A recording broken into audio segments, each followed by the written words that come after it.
So as I said, it is the third Sunday of July. It is still Freedom Month. So how many of you celebrated July 4th? Probably most everybody, right? Celebrated July 4th. Well, I know most of us go out and we celebrate July 4th and we go to the fireworks and we have barbecues and we do all kinds of fun things. But you know, the celebration is all about freedom and all about our independence. And so what the Declaration of Independence said, one just little section of it, that these united colonies are, and of the right ought to be, free and independent states, that they are absolved from all allegiance to the British Crown, and that all political connection between them and the state of Great Britain ought to be totally dissolved, right? Totally dissolved. So think about that, right? What are we holding allegiance to that is no longer serving us? Right? What are we holding allegiance to that is no longer serving us? So think about who or what is the British Crown in your life right now that you're still holding allegiance to. When you think about it, right, what does the word absolved mean? Well, it means to declare yourself free. Free from guilt, free from shame, free from any responsibilities that no longer serve you any longer. Could be old beliefs, relationships that you're still tied to. And allegiance, that's that loyalty or commitment to something. So the United Colonies, unity, all of us, right, what do we want to declare ourselves free of? Right here and right now, what do we want to be free of? And many of us, right, we absolved ourselves from old beliefs and ideologies. Are there any recovering Catholics in here right now? Right? As all of you know, or most of you, if you haven't met me before, right, I grew up Jewish, so I no longer practice Judaism, so I've absolved myself from that ideology, but we are all one, right? We all have this belief that we are one. And, you know, we get to choose who we want to be, and that's what my talk is all about today, is the freedom to be ourselves, free to be me. So, my first quote, "The divine plan is one of freedom. Bondage is not God-ordained." This is from Ernest Holmes, and New Thought founder of Science of Mind, the cousin of Unity. And so we think about, right, freedom. It's our divine birthright, and yet we put ourselves in chains. We, hold ourselves in bondage. Whether that's to old beliefs or places, it's also stuff. How many of you are literally tied to all the things in your home? Do we have closets full of clothes? Do we have garages full of stuff? Yeah. My husband knows I'm talking about him. We literally moved 2 years ago in the biggest moving van ever, at least it felt that way, filled with stuff from a tiny apartment. I don't know how we got all that stuff in our tiny apartment. And it's now holding residence in the garage. And I am sure that when we move, we're just going to get rid of it, and we will have never opened it, but yet we could not get rid of it. It held us imprisoned. So we think about all the things that, we hold on to. I mean, Dr. Herbert talked last week about the dog, right, that's whimpering on the porch. And the neighbor comes over and says, your dog is whimpering. Why is your dog whimpering so much or crying so much? And he said, well, because he's sitting on a nail. And he says, well, why doesn't the dog just get off the nail? Well, because it doesn't hurt enough. But it just doesn't hurt enough for him to get off the nail. And, it doesn't hurt enough for us to do something different. We sell ourselves short, right? We don't shoot for the stars. We just settle for what is. We're settling for whatever it is in our lives, whether it's relationships, the weight that we're at, where we're living, whatever it happens to be, because it's just not painful enough to do the work to free ourselves to do something else, to have something else. Right? We're all dogs sitting on some nail, even if you don't realize it, including myself sometimes. And last month I talked about freedom quite a bit as well when I talked about, the colors of life. And, we want to be free, but we conform ourselves to what we think others want us to be, right? We are slaves to fashion, some of us. Maybe not all of us, but we buy into what that industry tells us we're supposed to be dressed like. And there's whole industries around that we become slaves to. Or we choose careers based on, maybe, well, our grandfather was a lawyer, my father was a lawyer, and so I'll be a lawyer. Or I chose a sales career, not because I wanted to be in sales, but because I could make money doing that. And I was miserable most of the time in that career. And I wasn't free. I had enslaved myself to something for something else outside of me, not really being true to myself. And think about the things that we're taught growing up. How many of you heard act your age? Not your shoe size. Act your age, not your shoe size. I remember that one. How about behave yourself? Right? Behave yourself. Yeah. How about the worst one? Don't stand out. Right? Don't stand out. And it's ironic because we all want to belong. We do. We all want to belong. But we also want to be unique. We want to be ourselves, but not too different. We want to be, ourselves and unique, but not too different, that we stand out. There's a great song, the Eagles song. I don't remember the name of the song itself, but the lyrics I remember, which is, so oftentimes we live our lives in chains, and we never even know we have the key. Does everybody remember that song? So oftentimes we live our lives in chains, and we never even know we have the key. So we're sitting on this nail, chained to the porch, and we have the key. We have to be willing to unlock it. We have to be willing to get the key. Recognize that we have the key. Actually recognize that we are the key. That really is the key. But we also can let our own, disabilities or limitations get in the way, too, of us being who we truly want to be. Actually, this photo I found, it's from a campaign from the TV and film industry wanting to have representation of disabled persons in the media. And everybody wants to be represented. I was watching the news this morning, my CBS news show that I always watch, and there was a segment of a Native American artist. She's 81 years old. And they were talking about her art, and she was saying how, everyone wants to be represented in the world, in art, in the media. And when we look at the world at large, only a small segment really gets to be represented. And, everyone is free to be themselves and not allow their own limitations or disabilities, whether you're born that way or maybe something happened, whether it was an accident or illness, stop you from getting to be who you truly want to be. Right? We all have innate talents. We all have skills. There's things that we can learn and things that we can get better at. We have to be determined to go for that thing and not let anyone stop us. Gandhi said, I will not allow anyone to walk through my mind with their dirty feet. Right?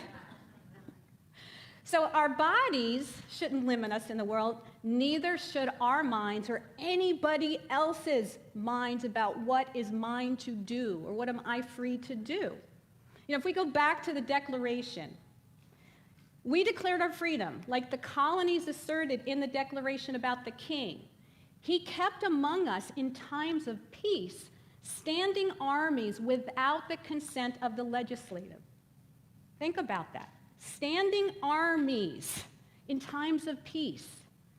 You know who those standing armies are right now? Right here. When you are peaceful, calm, things are going well, your mind wants to start to create a war. And I've talked about the ants. Right? Everybody remember what the ants stand for?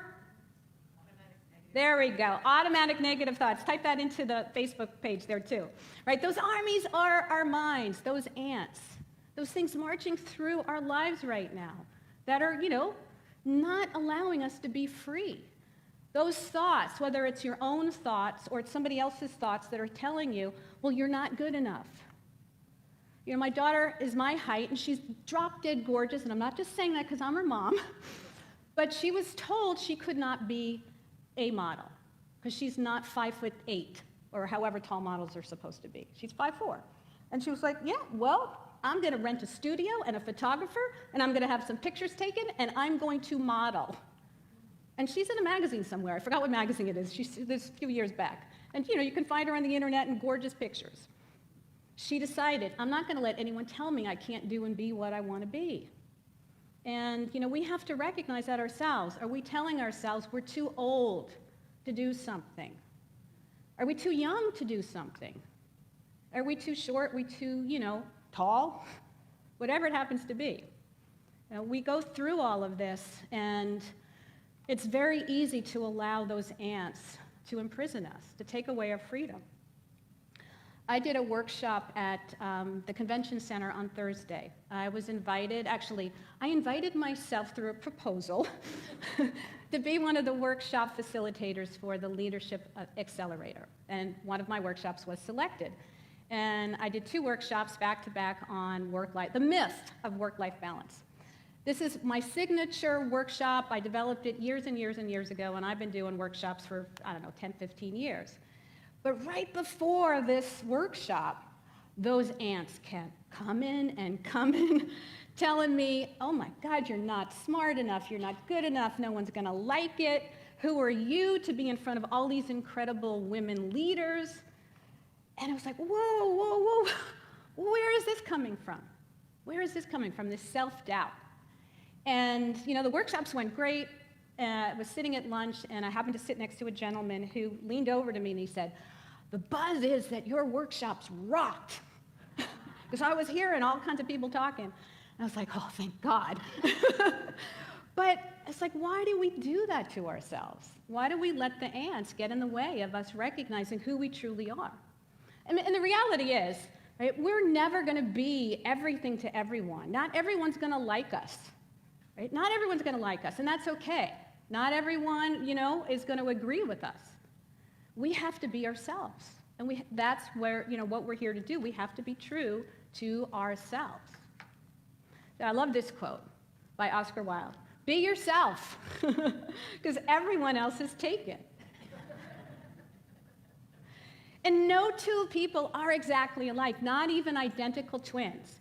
Believe it or not, identical twins still have just a teeny bit of difference in their DNA. So no 2 people are exactly alike. So that means we don't have to try to be like everyone else, right? We should stand out in a crowd. We should stand out in a crowd. I spent my whole life, as I said, letting those ants sometimes get in the way, looking around thinking, all right, well, that person's smarter than me, that one's more accomplished, that one's prettier, that one's taller, that one's, more successful. It's exhausting. It is literally exhausting. How many of you have done that to yourself? It's exhausting. And once again, we don't need to try to be better than somebody else. We just need to be our unique selves. I took a stand-up comedy class years ago because I always wanted to do that, and that's probably the next chapter. I love Mrs. Maisel. I can see that being me one day. But I remember in this class, we all had to write jokes, and we had, the graduation was we had to stand up and do a little Bill stand-up show. And the person who went right before me was so amazing, And I'm like, I don't know how I'm going to follow that. How am I going to follow that? And the instructor leaned over and said, you don't follow anyone. You're just next. You're just next. And that resonates in my mind because whenever I watch a show where they have the singers, and that's probably what's going through their minds as well. Like, how am I going to follow that person who just sang this amazing song? Well, you're just going to get up and be you, right? You're going to be you. And that's the key. Just be you. So here's our affirmation for today. I am free to be all of me. Let's say that together. I am free to be all of me. Yes, you are. All right, so as you know, today is also a wacky holiday. I know it's not the best picture there, but President Reagan proclaimed July as National Ice Cream Month. And actually, the 3rd Sunday in July, we get to celebrate ice cream. Probably one of my favorite treats, so it's going to be one of my favorite holidays. So what are the most popular flavors of ice cream? Chocolate, vanilla, strawberry, right? butter pecan, mint chip. There's, about 10 most popular, but definitely vanilla, chocolate, strawberry are right up there. But there's a lot of weird flavors, too, out there, right? There is jalapeno honey pickle. Yeah. Actually, that wasn't the most disgusting one that I read. How about lobster? Yeah, I know it sounded kind of weird, but then it's actually vanilla ice cream with chunks of lobster in there. And I was like, all right, well, lobster's kind of sweet. Maybe that might be okay. Yeah. Smoked salmon and dill mint. Well, think about it. We put cream cheese on a bagel, and then we put smoked lobster, smoked salmon on that. That's not so bad. Fish and chips, red bean paste, pizza. Yeah. So what does this have to do? What does, ice cream and all these weird flavors have to do with, my talk today and freedom? Well, here's the thing. These ice cream makers did not conform to what is the usual. They went big. They went bold. And they got weird.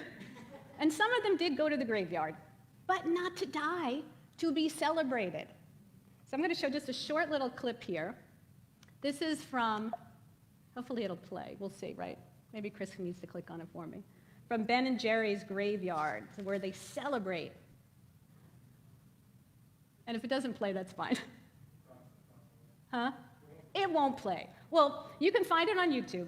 And it's literally a graveyard that they created with tombstones celebrating all the weird, wacky flavors that just didn't make it. But they're not afraid to try something new, right? There's no failures, there's no mistakes. There is just being free to be me. Just like beauty is in the eye of the beholder, taste is in the tongue of the beholder. That's why there's so many different, flavors out there. And I think, Ben & Jerry's really, exemplify the spiritual principles. Right? From one, because it all starts with, the same base, there is multiplicity and diversity. And even vanilla is not just vanilla. There is speck, right? The vanilla specks. There's natural, there's French vanilla, there's home-style vanilla. So everyone has their own uniqueness. But we need to make sure that we recognize that. So every time you don't follow your inner guidance, you feel a loss of power and a sense of spiritual deadness, right? When we don't follow who we truly are. From the lyrics of the song that Megan just sang, because once you're with the wizard, and the wizard represents our power, our spirit, no one thinks you're strange. No father is not proud of you. No sister acts ashamed. And all of Oz to love you when by the wizard you are acclaimed. So when we connect ourselves to spirit, we don't have to worry about not being who we truly are. So following our dreams, following our own GPS, and GPS for me means God power supply. Say that with me. God power supply. We need to follow our own GPS. And then like in the song, my future is unlimited. And I've just had a vision like a prophecy when we follow our GPS. Now, not always easy, but no matter what the challenge, it has come to pass, not to stay. Not to stay. Because when we're unlimited, we can overcome anything. Jesus tells the man to stand up and take your mat and walk. Stand up, take your mat, and walk. And it's about connecting to the wholeness of who we truly are. Now, I have my own story of this. It actually happened yesterday. It wasn't in the original talk, but that's what I love about life. Always something happens. So we did our monthly family gathering, and we decided to go paddleboarding. Never gone paddleboarding before. My kid had gone once before. So it was a beautiful day. We got out there about 11:30 in the morning, and we had a nice breeze that was behind us, so pushing us out. It was so nice. My biggest fear was that I wouldn't be able to stand up on the board. That was the challenge in my mind that I was afraid I wasn't going to be able to overcome, that I would not be able to stand up and balance myself on the board. But within no time, I was like, I got this, I got this. I stood up, and I was like, oh, this is easy. And after a while, I didn't even have to paddle because the wind was blowing. I'm like, oh, I'm just standing here. It's just fun. It was really fun. It was just so nice to be out on the water. It was a beautiful day. And we only had it for 2 hours, and nobody brought a phone, or we didn't even know what time it was. We're thinking, well, maybe we should just turn back around and start working our way back. Well, working our way back means we had a headwind. And let me tell you, it was very challenging. It was very challenging. And, you know, the mind can imprison you in your beliefs of, I can't do it. I can't do it. And actually, my husband and I got to a point where the wind just kept pushing us back, and I reached that point of, I just can't do it anymore. I was just spent. I was exhausted. And so we tethered the boards together with the life jacket, because that's all we had to like connect the boards together. And we're both trying to paddle, and I kept banging into his board, you know, because there wasn't enough space for him to pull me. And we finally got off the shore with all the, whatever those things are, the oyster that they told us to be careful of. Don't fall in the oyster bed, because that's catastrophic. So we finally got out to a place where we could see where we needed to go. You could see that bright yellow umbrella. That was where we launched from. And it seemed like no matter how hard we paddled, I've never worked so hard to go nowhere in my entire life. My entire life. It was completely and utterly exhausting. And when Jose fell off the board and just crawled back on and said, that's it, I'm spent, just send somebody to, you know, rescue us. And we didn't even realize it, but our kids were so worried about us because they had already landed a long time ago. They're like, where's Mom and Dad? They came out, came out to swim, the other went out in their boards, and, you know, they didn't know what to do, so they sent somebody to rescue us. Well, this poor young kid came out in this boat, who immediately, as he got to me and said, I'm here to rescue you, capsized. Because we were in that space where the other big boats are going by, and so there's all the wake. So that's what was really killing us, is every time we finally were making progress, the wake would just push us back and be like, oh, we're back where we started. Like 1 step forward, 2 steps back, which is what it feels like when we're challenged. And so this poor kid, he was more than panicked than I was, because he was capsized. And he was like, ma'am, I need your help. That's what he said to me, and I'm thinking, can you swim? Because I was like, all right, well, I can swim. I wasn't worried about drowning. I just didn't think I'd ever get back to shore. But, you know, the more this went on, it really hit me. There's so many lessons in this. I mean, life is filled with lessons. Eventually, somebody else, the guy who gave us the boards, came out, tethered my board to his, and he's like, I mean, he's clearly an expert. He's been in probably, you know, harder winds than what we were in yesterday, and I was like, man, I don't know how he's doing it, but he got us back. And Jose got back on his board, and he made it back. And I'm thinking, was it my mind that stopped me? The belief that I can't do it? That I don't have it in me to do it? Was that what it was? Right? Or was it really, was it an outer condition? So where's the challenge? Is it believing in that, there's things out there that are bigger than us? Or is it our own minds? And even if it was truly the wind, the need to ask for help and connecting with spirit within me that said, you need to ask for help. We do that when we ask for prayer. So there's the other lesson. It's okay to ask for help. But check in with yourself and recognize, am I asking for help because I've given up? Or am I asking for help because I really know that I need to reconnect with that power that can support me? And, life is all about lessons, and it's all about recognizing that nothing is permanent. And I look back at all the other things that, we've been through, just like everybody else. Like my husband's been through colon cancer. It came to pass, not to stay. I had a bankruptcy in my life. It came to pass, not to stay. And clearly, the winds came to pass because I am here.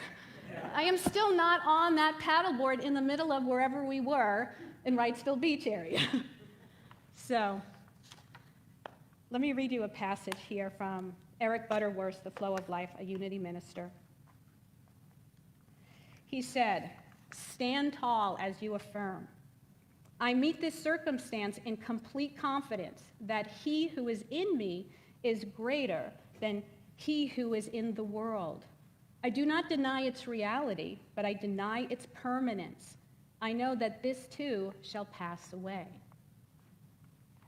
So I knew the wind was eventually going to die. But we have to recognize that whatever it is, that this too shall pass. So what is our lesson today? Our lesson is that freedom is our birthright, and that we are all unique expressions of God. And so let's finish up with our affirmation, and let's say it 2 times. All right? So, I am free to be all of me. Again, I am free to be all of me. All right, thank you. Namaste.